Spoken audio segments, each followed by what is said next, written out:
السلام علیکم۔ آج ہم برمنگھم میں ہیں، عالم راک روڈ، جو کہ بڑی مشہور ہے ایشین اور بالخصوص پاکستانی اور کشمیری کمیونٹی کی وجہ سے۔ اس طرف فلسطین کے حق میں مظاہرہ ہو رہا ہے اور یہ عالم راک روڈ ہے۔ یہاں پہ آئیں تو پتہ چلتا ہے آپ ڈڈیال، میرپور، راجہ بازار یہ اس طرف ہے۔ پھر یہاں پہ ایک چیز ہم نے دیکھی، سوچا کہ آپ کو بھی دکھائیں، دہی بلے۔ ان کے بزنس کا کیا نام ہے یہ تو نہیں پتہ، لیکن یہ انکل ہیں، خطہ پٹوار سے ان کا تعلق ہے۔ تو یہ ان کا ڈھابہ ہے۔ ڈھابے میں دیکھیے آپ، فش ہے، سموسے ہیں، دہی بلے، چاٹ ہے، اس کے ساتھ باقی چیزیں۔ تو انگلینڈ کے اندر لوگ کیسے گزر اوقات کر رہے ہیں، یہاں پہ مہنگائی بھی ہے اور چیزیں بھی ہیں۔ تو میں انکل سے بات کروں گا اس سلسلے میں، دیکھتے ہیں یہ کیا کچھ کر رہے ہیں۔ انکل السلام علیکم۔ جی کیا حال ہے؟ ٹھیک ٹھاک جی، الحمدللہ۔ کیا نام ہے آپ کا؟ میرا نام نذیر احمد ہے جی۔ کب آئے تھے برطانیہ؟ میں 2004 میں۔ تو یہ چھوٹا سا ڈھابہ آپ نے لگایا، کب آپ نے اس کا آغاز کیا؟ آج سے تقریباً 5 سال پہلے۔ 5 سال پہلے۔ تو یہ کیسے خیال آیا کہ یہاں دہی بلے جو ہیں وہ بیچنے ہیں؟ میں اصل میں شروع سے جو ہے نا ریسٹورنٹ پہ شیف کا کام کیا ہے، تو بیسیکلی میں اس کام سے جو ہے بخوبی واقف ہوں۔ ہاں واقف ہیں، تو آپ شیف بھی ہیں خود؟ جی۔ تو کتنا خرچہ آیا اس کو بنانے میں؟ اس کو تقریباً 5-6 ہزار پاؤنڈ ہو گئے۔ 5-6 ہزار پاؤنڈ۔ تو انکل جب آپ نے اس کا آغاز کیا، پہلے شیف تھے تو اسی سے اجازت لے کے اس کو کھولا؟ جی نہیں، یہ ہمارا جو ہے نا وہ جو ہے نا کہ الگ قسم کا لائسنس ہوتا ہے، وہ لائسنس لینا پڑتا ہے۔ لائسنس لینا پڑا یہاں کی لوکل گورنمنٹ سے؟ جی۔ تو 6-8 ہزار پاؤنڈ لگائے تو دہاڑی کتنے پیسے کما لیتے ہیں؟ بس تقریباً 100-150 100-150۔ تو اس کا کوئی رینٹ بھی دیتے ہیں حکومت کو؟ کتنا مہینے کا؟ اس کا جو ہے نا 700 سال کا ہوتا ہے، سال کا؟ جو گورنمنٹ کا ہوتا ہے۔ گورنمنٹ کا۔ تو انکل 150 پاؤنڈ میں سے کتنی بچت ہو جاتی ہے؟ نا 150 پاؤنڈ تقریباً 100-150 پاؤنڈ جو ہے پرافٹ میں پرافٹ بناتے ہیں۔ تو ٹوٹل سیل پر ڈے کتنی کرتے ہیں؟ 300؟ 300-400 ماشاء اللہ۔ تو یہ لوگ اسپائسی دہی بلے کھاتے ہیں، چپس، سموسے؟ یہاں پر اپنی کمیونٹی ہے نا، وہ لوگ جو ہے میرا کھانا پسند کرتے ہیں۔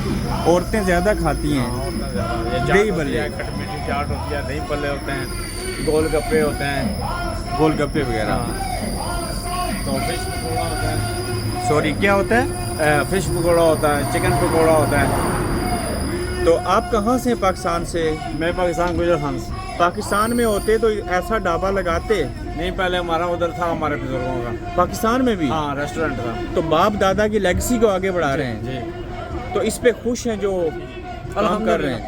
کوئی محتاجی نہیں ہے؟ کوئی مسئلہ نہیں ہوتا۔ تو آپ ایک مہینے میں کم از کم 3000 پاؤنڈ کما لیتے ہیں؟ جی تقریباً، بلکہ 4000 پاؤنڈ کما لیتے ہیں؟ آپ بس اتنا کہہ سکتے ہیں، تو کیونکہ بزنس میں اپ ڈاؤن بھی جو ہے لگا رہتا ہے۔ ٹھیک ہے، پاکستان کے بارے میں کیا کہیں گے جو اپنا دیس ہے؟